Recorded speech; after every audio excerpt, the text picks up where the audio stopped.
Hi, I'm Kevin from Stained Glass Stuff in Ottawa, Canada. There was some interest lately in our Scottish mount bracket thing. That's this little thing here on the back of a lovely fused flower in a Creative Paradise mold. And we'll quickly show you how to get that.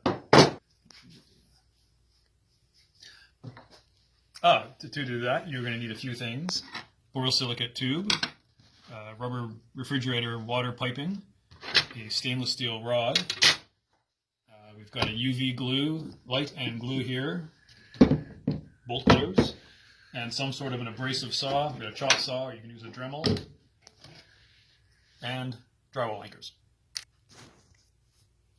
So we've got a cast flower here. I've put a flat spot on the back with our big lap wheel. If you don't have a lap wheel, bring it to us and we can do it for you. Or in your mold, you can just cut it a few circles of